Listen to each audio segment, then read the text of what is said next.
नमस्कार मित्रों, one way classes में आपका पुनः बहुत बहुत स्वागत है। जैसा कि इतिहास जानने के स्रोत पे चर्चा चल रही है, तो उसी क्रम को आज आगे बढ़ाते हुए हम मृदभांड पे चर्चा करेंगे।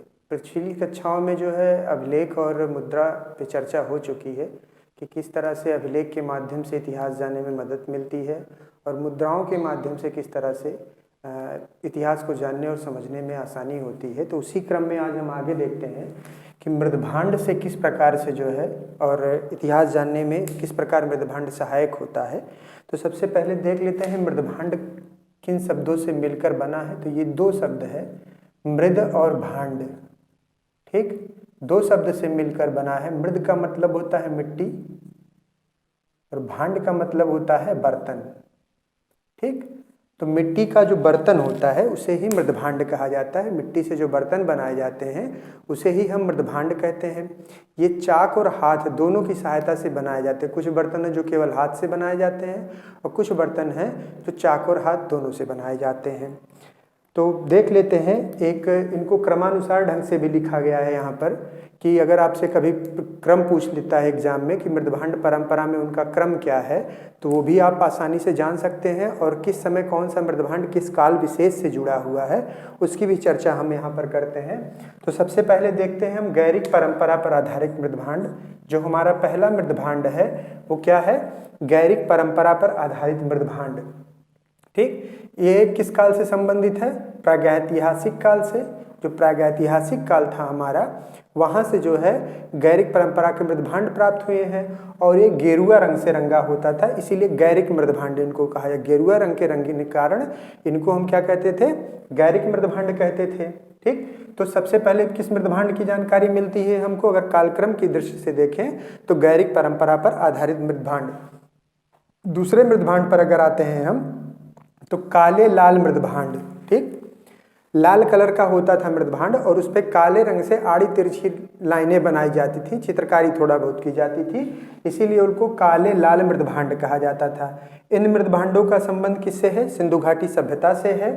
ये कमंडल के आकार के होते थे। ठीक, पेंदी रहित होते थे। तो जैसे हमारा कमंडल होता है जो साधु मुनि लेके चलते हैं, तो इस तरह से ये जो है ये पेंदी रहित होता था। इसमें पेंदी नहीं होती थी, नीचे नुकीलापन रहता था, तो ये लुढ़कते थे, इनमें पेंदी नहीं बनी होती थी। जैसे आज के जो बर्तन आप देखते होंगे तो उनमें एक तरह से पेंदी बनी रहती है, तो ये चीज़ें यहाँ नहीं रहती थी। ये कमंडल के आकार के होते थे और ये इनकी पेंदी जो है नहीं होती थी, ये नुकीले प्रकृति के होते थे।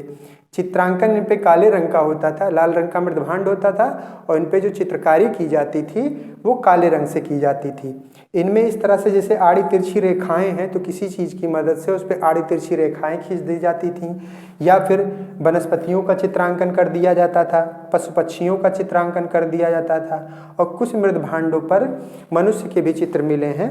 जब सिंधु घाटी सभ्यता का हम विस्तृत अध्ययन करेंगे तो वहाँ पर इस चीज़ को देखेंगे कि बर्तनों पे किस प्रकार से जो है वहाँ पे पशु पक्षियों, मनुष्यों और वृक्षों का किस प्रकार से मृदभांडों पर अंकन किया गया है। ठीक, तीसरे क्रम में अगर हम देखें तो तीसरा क्रम का जो मृदभांड है उसे चित्रित धूसर मृदभांड कहते हैं। चित्रित धूसर मृदभांड, जिसको PGW कहते हैं, पेंटेड ग्रे वेयर। ठीक है, तो इसलिए जो है इसको ध्यान में रखिएगा, PGW चित्रित धूसर मृदभांड ये कहाँ से प्राप्त हुए हैं? उत्तर वैदिक कालीन से। उत्तर वैदिक कालीन, जो वैदिक काल हम पढ़ेंगे तो उसमें एक तो वैदिक काल हो जाएगा, एक उत्तर वैदिक काल हो जाएगा।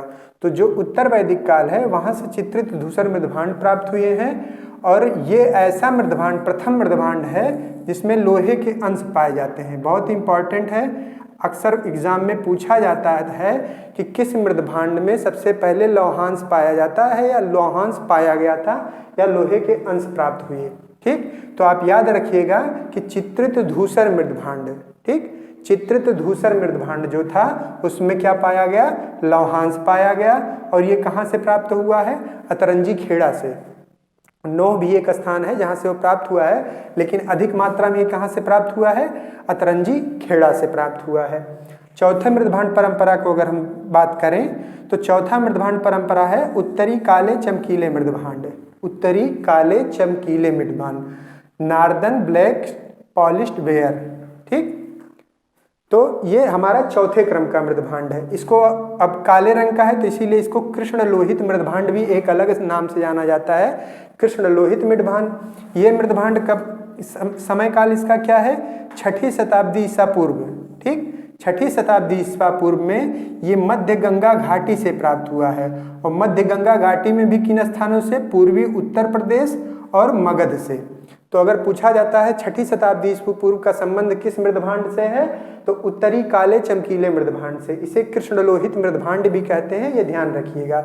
इस मृदभांड में भी लोहे का अंश पाया जाता है। जो ये मिट्टी का बर्तन था इसमें भी लौहांश पाया जाता है, लेकिन प्रथम लौहांश युक्त मृदभांड कौन सा है, चित्रित धूसर मृदभांड, ना कि कृष्णलोहित मृदभांड, ठीक है। और ये कहीं कहीं पे जब मौर्य काल हमारा शुरू होता है तो कुछ स्थानों से मौर्य काल में भी कृष्णलोहित मृदभांड हमको देखने को मिलते हैं, खुदाई के दौरान वहां से प्राप्त हुए हैं। 5वें मृदभांड की बात करें तो एरेटिन मृदभांड आता है, जो दक्षिण भारत से प्राप्त हुआ है। एरेटिन मृदभांड का संबंध कहाँ से है, दक्षिण भारत से है, और इसमें कुछ विदेशी मृदभांडों को भी इसमें शामिल किया जाता है। तो अगर परीक्षा में आपसे क्रम पूछता है तो आपका पहले नंबर पे क्या हो जाएगा, गैरिक मृदभांड, दूसरे पर काले लाल मृदभांड, तीसरे पे चित्रित धूसर मृदभांड, चौथे पे उत्तरी काले चमकीले या कृष्णलोहित मृदभांड, और 5वें स्थान पर एरेटिन मृदभांड, ठीक। ये उनका कालक्रम है।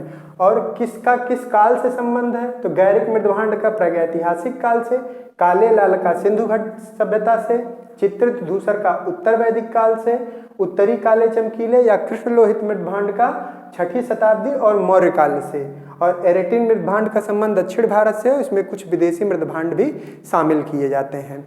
तो इस प्रकार से हम देखते हैं कि मृदभांडों से भी हमें इतिहास की अच्छी खासी जानकारी मिलती है कि उन पे किस प्रकार का चित्रांकन किया गया है, किस तरह से उनको पॉलिश किया गया है, कहाँ कहाँ से प्राप्त हुए हैं, ठीक है। इस तरह से हम देखते हैं इतिहास जानने में मृदभांड भी हमारी काफ़ी मदद करते हैं। अब इसकी अगली कक्षा में हम जो मूर्तियाँ, भवन और चित्रकला से संबंधित जो भी चीज़ें प्राप्त हुई हैं, जिसमें नागर, बेसर, अजंता की चित्रकला, बाघा की चित्रकला, इन सब चीज़ों से काफ़ी डिटेल में बात होगी। चैनल पे लगातार बने रहिए, चैनल को सब्सक्राइब करिए, लाइक करिए। धन्यवाद।